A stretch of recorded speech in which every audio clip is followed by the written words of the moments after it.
Hi guys, today I'm going to walk you through how to complete test corrections. So the very first thing you're going to need is your completed test, completed and graded test.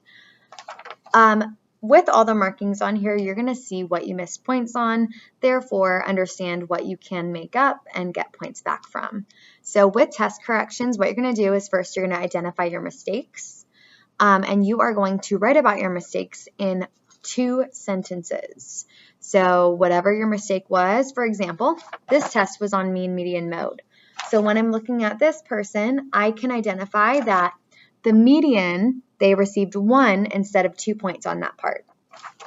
And I can go through and I could look. So for this specific person, I can see that the mistake was that they did not order the values. We know we have to order the values for median.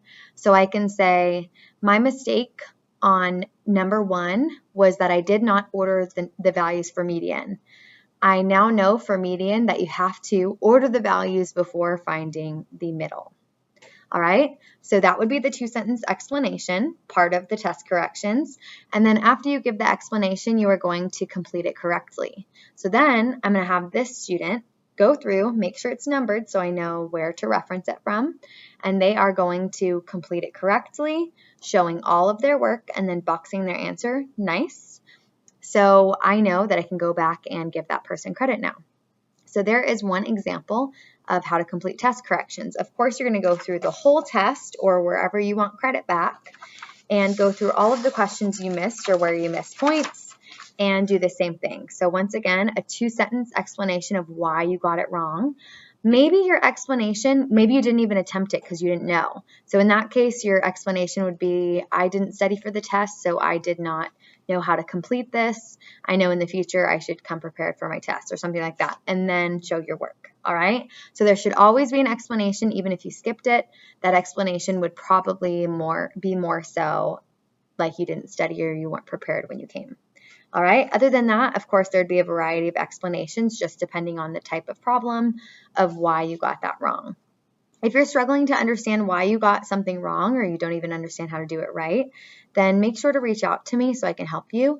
We know that there's all the video examples online. Our practice test flows very closely with our test.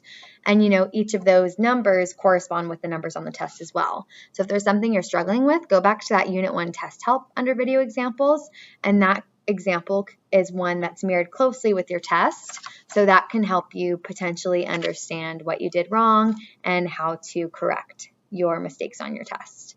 All right, as always, if you have any questions, please reach out to me. Test corrections need to be on a separate sheet of paper. What you need is your test, and then of course you'll need to number each one that you are doing according to which ones you missed points on. So remember, you'll need 2-sentence explanation of why you got it wrong. And you will need to include you doing it all correctly with all the work steps and your answer boxed nice and clear. With text corrections, you can earn up to half the points back. So let's say it was a 2-point question and you got it completely wrong. You got 0 points, then you can earn 1 point back. Let's say it was a 5-point question and you earned 3 points. That means you missed out on 2. You can earn an additional point back. All right? That is how you complete test corrections. Make sure to submit those back to me so I can up your scores.